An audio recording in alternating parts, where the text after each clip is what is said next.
Cuando nos conectamos a Internet, cosa que pasa casi todo el tiempo, no solemos pensar en toda la ingeniería que existe detrás. Nos comunicamos en segundos con cualquier lugar del mundo y probablemente pensemos que toda la información circula por el aire o por satélites. Pero esto no es así. Hay 1 millón de kilómetros de cables submarinos que hacen que podamos usar Internet. ¿Cómo funciona esta tecnología? El 97% de la información que circula por Internet lo hace mediante cables submarinos que cruzan los océanos de una punta a la otra del mundo. Es decir, la tecnología satelital es marginal y sirve simplemente para lugares que están realmente muy aislados. Esto se debe a que la distancia recorrida es mucho menor. Por ejemplo, entre Japón y Estados Unidos, 2 puntos distantes del mapa, hay unos 9.000 kilómetros. Un satélite se ubica a unos 36.000 kilómetros de altura. Y además, los datos tendrían que ir y volver, por lo que la distancia sería el doble. Estos cables de fibra óptica son realmente muy pequeños. Tienen el grosor de un cabello y están recubiertos por 7 capas de protección distintas.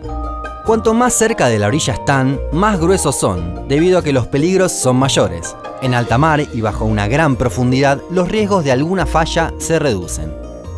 Estos cables logran una velocidad de transmisión cada vez más importante. Por ejemplo, el cable que desde 2018 conecta Bilbao, en España, con Virginia, en Estados Unidos, transmite 160 terabytes por segundo. Es decir, en un segundo se pueden transmitir 160.000 películas de 1 giga cada una. Y si bien aún no están instalados, se logró desarrollar cables que transmiten 1 petabyte por segundo, es decir, 1000 teras. Para tener un parámetro, todas las fotos que tiene Facebook en su archivo a escala mundial pesan alrededor de 1.5 petabytes. Instalar estos cables no es una tarea sencilla y puede llevar algunos años. Para hacerlo, se prepara el cable en tierra, se calcula la extensión que debe tener y un barco desde la superficie circula y va desenrollando ese cable desde una punta hasta la otra. En el último tramo, antes de llegar a destino, los cables suelen estar enterrados, para evitar de esta manera cualquier interferencia humana o animal que los pueda afectar. Además, suelen utilizarse costas arenosas debido a que resulta más sencillo para enterrar los cables. De esta forma, se evitan grandes ciudades y puertos muy transitados para reducir el margen de error. Igualmente, por más que hoy se utilice tecnología de última generación, la técnica utilizada en realidad data del siglo XIX. En 1852 se instaló un cable que cruzaba el Canal de la Mancha entre Inglaterra y Francia para los telégrafos. En la década siguiente llegó el primer cable transatlántico, unía a Irlanda con la isla de Terranova en el norte de Canadá. A mediados del siglo XX comenzaron a realizarse las conexiones telefónicas. Pero la gran revolución llegó con la fibra óptica en la década de 1980, lo que permitió las conexiones tal como las conocemos hoy. Actualmente hay 437 cables submarinos entre los que ya están instalados y los proyectados, según el sitio submarinecablemap.com. Allí se puede ver el estado de la red actual y notar algunas particularidades. Por ejemplo, el mayor tráfico de cables se encuentra entre Europa y América del Norte por medio del Atlántico. Aunque algo similar sucede entre la costa oeste de Estados Unidos con Japón. De hecho, entre el sudeste asiático y Japón se encuentra una de las zonas más desarrolladas. A nivel internacional, es llamativo que se respeten las históricas rutas comerciales. Por ejemplo, desde el Mediterráneo se cruza el Canal de Suez de forma subterránea para conectar Europa con Medio Oriente, India y el Lejano Oriente. En América Latina, si bien no es la zona más desarrollada, también hay varias particularidades. Brasil tiene un cable propio que une Río de Janeiro con Natal y conecta 14 ciudades.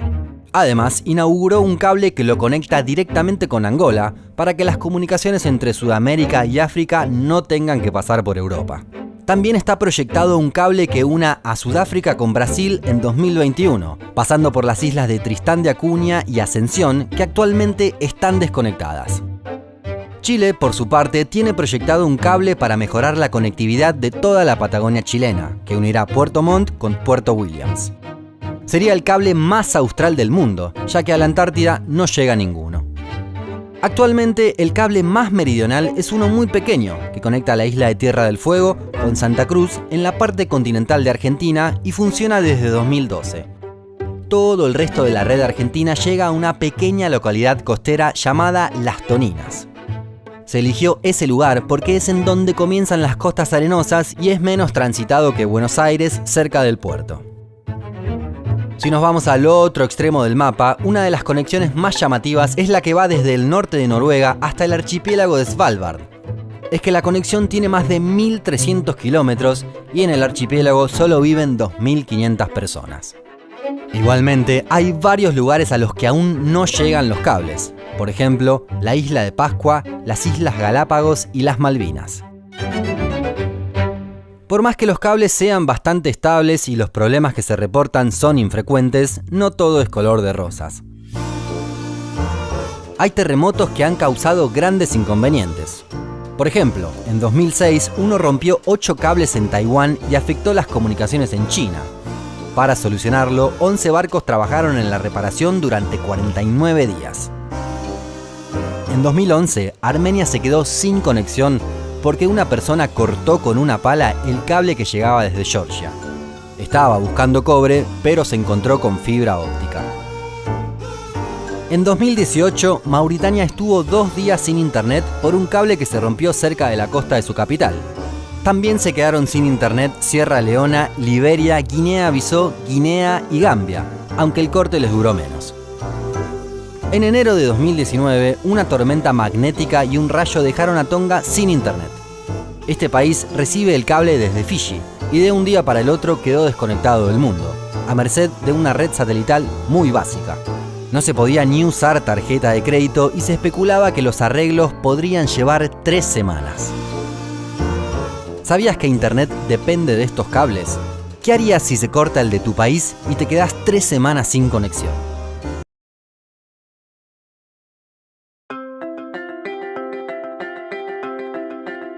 Brasil, el quinto país más grande del mundo. Con más de 200 millones de habitantes, es el estado de América Latina con más usuarios de Internet. Un motor fundamental del crecimiento exponencial del tráfico de datos en la región. Pero, ¿por dónde viajan esos datos? Son las 5:30 de la mañana en la Praia do Futuro, en la ciudad de Fortaleza, al nordeste de Brasil.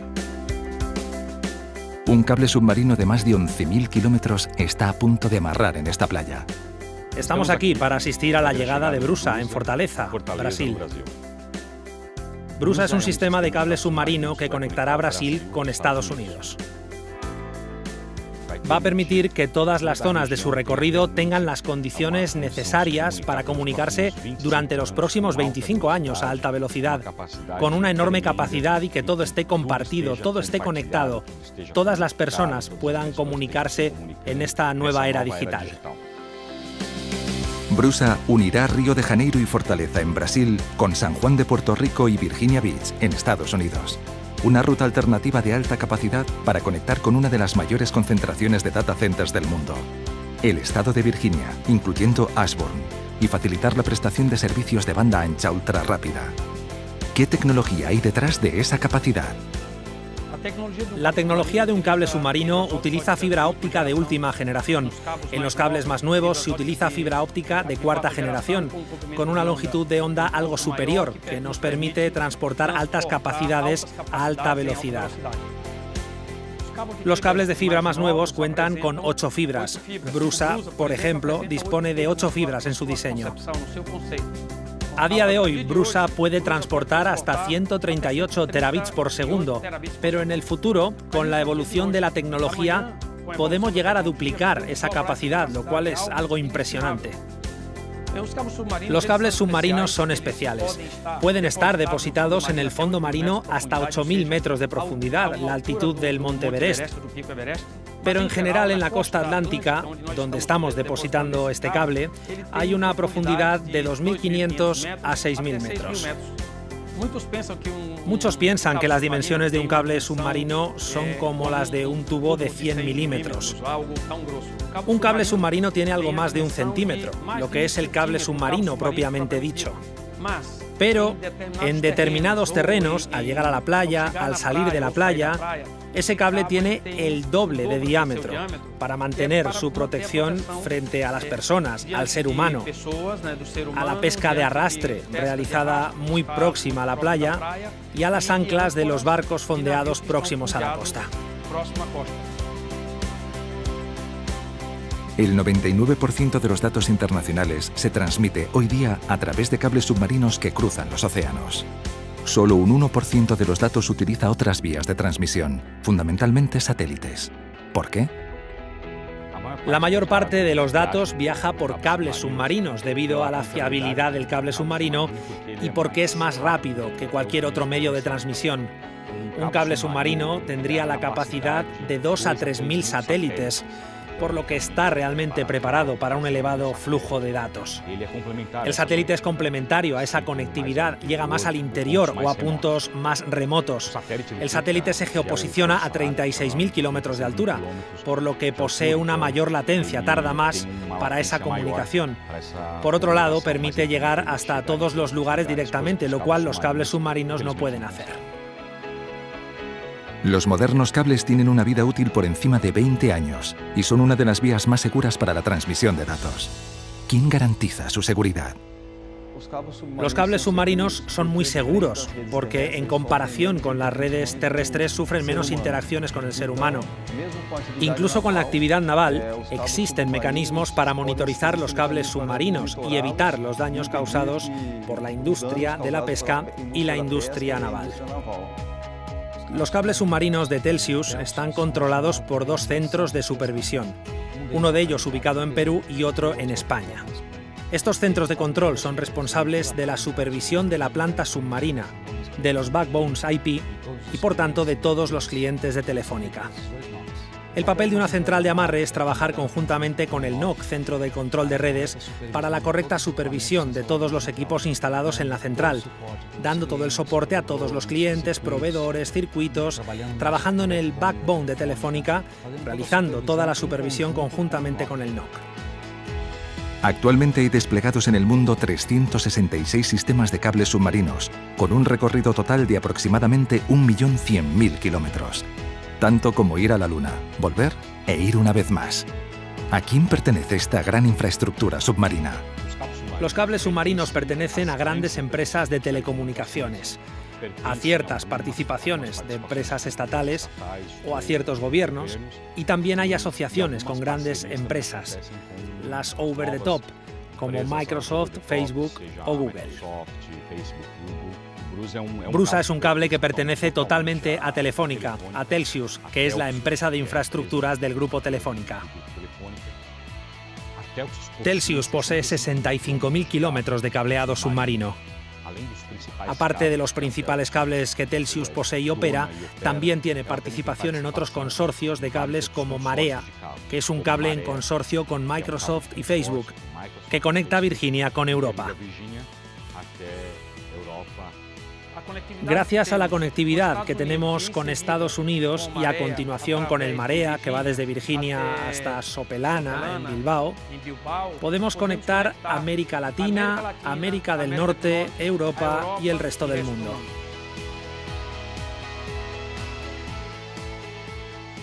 Cables como Marea y Brusa nos permiten decir que el futuro ya está aquí. Son cables de última generación. La importancia de estos nuevos cables submarinos de última generación es procurar una mayor satisfacción de nuestros clientes. Es procurar atender las exigencias de nuestros clientes de cloud computing, del Internet de las cosas, de los sistemas financieros. Por ello, estamos siempre evolucionando para atender mejor las exigencias de nuestros clientes en el día a día. Con cables submarinos de última generación como Brusa y Marea, estamos listos para conectarnos con el futuro. Las playas de Brasil son sin duda de las más concurridas del planeta. Pocos de los que las frecuentan saben que bajo ellas viaja un flujo de información que nos conecta. Y desde ahora, gracias a Brusa, los visitantes de esta playa estarán más conectados con el futuro. No es ciencia ficción, es simplemente tecnología.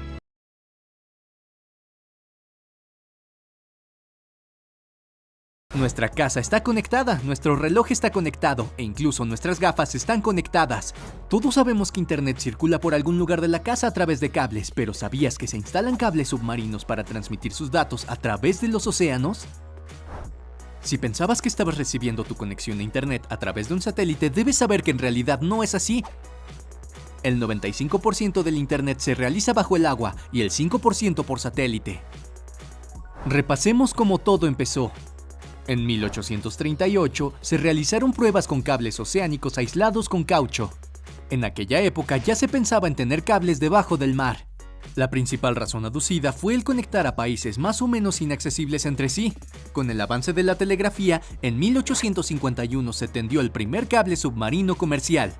No fue hasta 1880 cuando la compañía francesa de telégrafos de París a Nueva York conectó finalmente a Francia con Gran Bretaña, y el resto es historia. Por supuesto, no se trataba del Internet tal y como lo conocemos hoy. En la actualidad hay más de 420 cables submarinos en todo el mundo. Solo estos suman más de 1,3 millones de kilómetros. El cable más largo del mundo es el Simi-Wi 3, con 39 kilómetros de longitud. Constituye una parte de la conexión entre el sudeste asiático y Europa occidental. Para propósito de este video nos concentraremos en el cable de fibra óptica. En efecto, ya no es electricidad la que envía la información, sino la luz. ¿Qué es? Entendamos primero de qué está hecho un cable óptico submarino. El cable está formado por varias capas. Hasta la fecha consta exactamente de 7 capas protectoras que rodean la fibra óptica. Entre otros, encontrará un tubo de cobre o aluminio, otra protección de aluminio para que el agua no entre al cable. Lo que más sorprenderá es la presencia de vaselina y polímero. A pesar de todas estas capas, el cable tiene un diámetro de 1.5 y 5 centímetros. El elemento principal de esta tecnología es la fibra óptica. Conduce la información en pulsos de luz. La fibra óptica ofrece potencia en términos de rendimiento y puede alcanzar varios terabytes por segundo.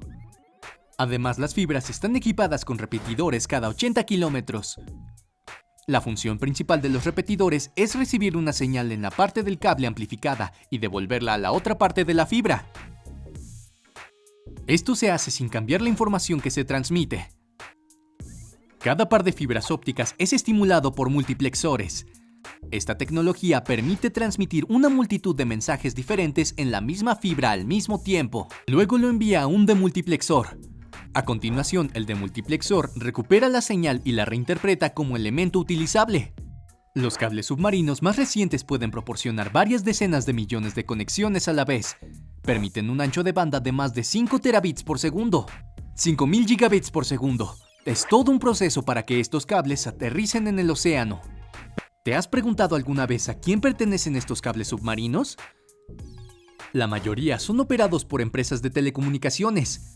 Más recientemente, las grandes empresas de Internet como Meta, Google o Amazon también han entrado en este campo. Estas empresas recurren a expertos para amplificar esta tecnología. En primer lugar, los barcos tienen que realizar estudios topográficos para saber dónde colocar el equipo. En la fase de tendido, un buque cablero transporta el cable que se almacena en su depósito.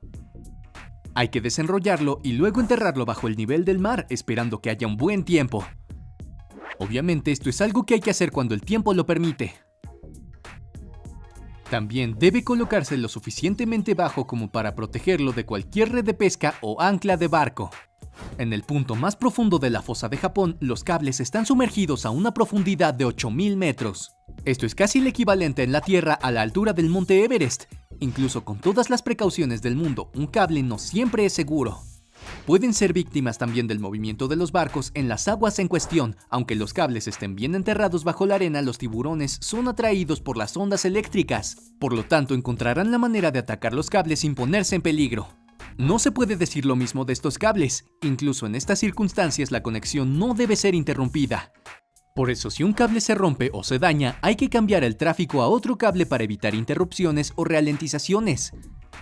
Los cables submarinos suelen estar en un punto de mira y pueden ser una fuente de tensión diplomática. Recuerda el asunto de Snowden. Reveló que la Agencia de Seguridad Nacional de Estados Unidos escucha las conversaciones a través de los cables ópticos. Y no olvidemos cuando el gigante Huawei quiso conectar su cable de Australia a las Islas de Salomón. El gobierno australiano simplemente se opuso, aunque cada uno tiene su propia teoría sobre el tema. Se ha hablado mucho del riesgo de espionaje. Con tanta demanda de conexión, las grandes empresas quieren ser capaces de ofrecer más y más. Todavía no está claro cuál será el próximo cable submarino más largo del mundo. Tampoco está claro cuál será la próxima gran innovación que afectará esta tecnología. El cable sigue siendo la forma más barata, pero más eficiente de tener internet en la actualidad. Por otro lado, cada vez son más los ecologistas que hablan de la contaminación. Ante el enorme despliegue que se está realizando, muchos señalan con el dedo a las empresas de telecomunicaciones que actualmente se hacen de oídos sordos. Se sabe que la logística de instalación y mantenimiento de los cables contribuye a la contaminación marítima. Además, todo esto está lejos de ser ecológico. Dados los materiales utilizados en el diseño de los cables, muchos se están dando un puñetazo en la mesa. ¿Pero qué otra opción tenemos además de los océanos? ¿Por qué no el espacio? Como ya se ha dicho, el 5% del tráfico ya se realiza por vía satélite. Con la tecnología evolucionando para hacer las cosas más verdes que nunca, esperamos encontrar un cambio probable en los próximos 50 años.